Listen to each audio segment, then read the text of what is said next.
নমস্কাৰ স্বাগতম জনাইছো আমাৰ চেনেলৰ অন্য এটি ভিডিঅ'ৰ মাজলৈ পুনৰবাৰ আপোনালোকক আজিৰ ভিডিঅ'টোত আমি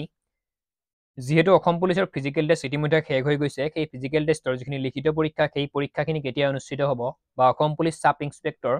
যিখিনি এসআই লিখিত পৰীক্ষা হ'ব বাকি আছে এসআই আপোনালোকে গম পায় প্ৰথমে লিখিত পৰীক্ষা তাৰ পিছত ফিজিকেল টেষ্ট তাৰ পিছত মেডিকেল তাৰ পিছত আপোনালোকৰ মেৰিট লিষ্ট হয় সেইমতে এসআই ৰিক্ৰুটমেণ্টটো তেওঁলোকে পাতে তো আজিৰ ভিডিঅ'টোত কেতিয়া হ'ব অসম পুলিচৰ লিখিত পৰীক্ষা বা এসআই লিখিত পৰীক্ষা বা এডিএৰি গ্ৰেড 3 গ্ৰেড 4 ৰ ৰিজাল্ট আপোনালোকে গম পাইছে ভাইভা টেষ্ট কেতিয়া হ'ব এডিএৰি গ্ৰেড 3 গ্ৰেড 4 ৰ সেই আটাইখিনি কথা আমাৰ এই ভিডিঅ'টোত আজি আলোচনা কৰিম যদি আপুনি এডিএৰি গ্ৰেড 3 গ্ৰেড 4 ত ভালদৰে এক্সাম দিছিল যদি আপোনাৰ এটা আশা আছে আপুনি ভাইভা টেষ্ট বা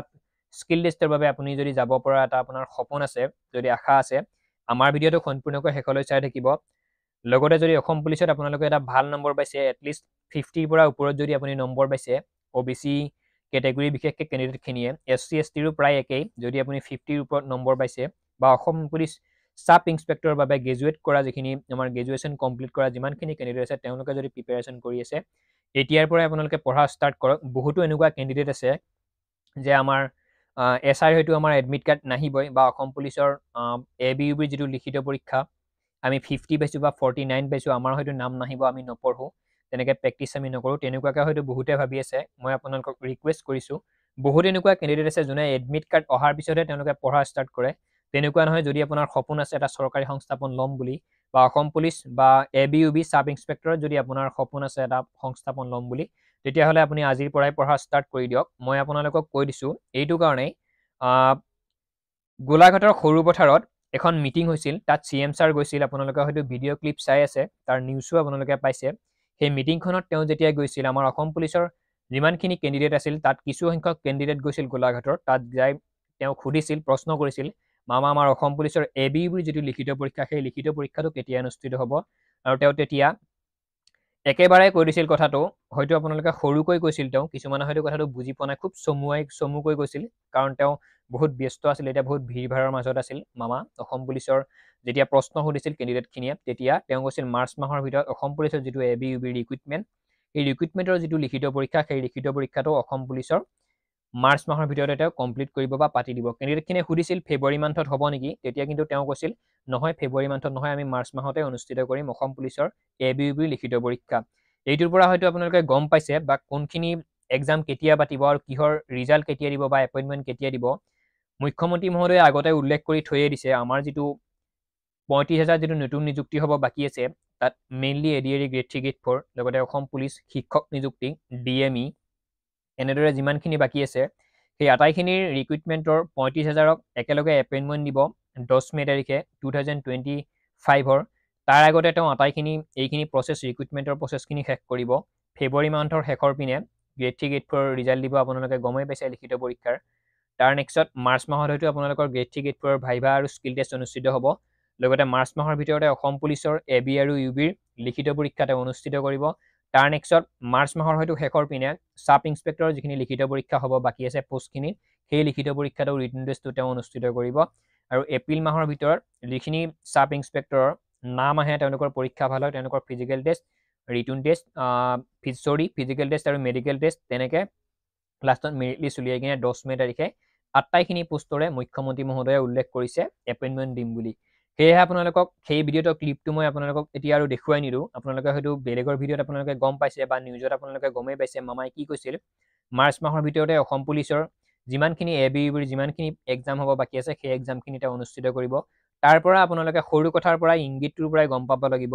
যে মাৰ্চ মাহৰ ভিতৰতে এছআই আমাৰ যিমানখিনি ৰিক্ৰুটমেণ্ট হ'ব বাকী আছে সাব ইন্সপেক্টৰ তাৰে লিখিত পৰীক্ষাটো তেওঁ পাতিব অসম পুলিচ বুলি ক'লে অসম পুলিচৰ ভিতৰতে এছআইটোৰ পৰা সেইটো আপোনালোকে গম পাইছে তেওঁ কৈছে মাৰ্চ মাহৰ ভিতৰত সেইটো আমি পাতি দিম যেতিয়া কেণ্ডিডেটখিনিয়ে প্ৰশ্ন কৰিছিল তেওঁলোকে কিন্তু কেৱল সুধিছিল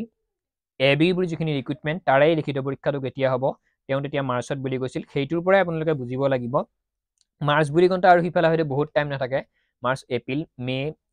তেনেকুৱা জুন জুলাই তেনেকুৱাকৈ আপোনালোকে গমেই পায় তো মে'ৰ ভিতৰত যিহেতু 10 মে'ৰ ভিতৰত তেওঁলোকে এপইণ্টমেণ্ট দিম বুলি কৈছে 35,000 নিযুক্তিৰ একেলগে সেয়েহে মাৰ্চ মাহৰ ভিতৰতে অসম পুলিচৰ যিটো সাব ইন্সপেক্টৰ যিখিনি গ্ৰেজুৱেশ্যন কমপ্লিট কৰা কেণ্ডিডেট আছে তেওঁলোকে যিহেতু এপ্লাই কৰি থৈ দিছে এছআইৰ বাবে তেওঁলোকে এতিয়াৰ পৰাই প্ৰিপেৰেশ্যন কৰক এনেকুৱা কিন্তু কেণ্ডিডেট মই আগতে পাইছোঁ বা এডিএৰিৰ ওপৰত মই যিমানখিনি ভিডিঅ' আপলোড কৰিছোঁ সেই ভিডিঅ'খিনিত বহুত এনেকুৱা কেণ্ডিডেটে কমেণ্ট কৰিছিল মই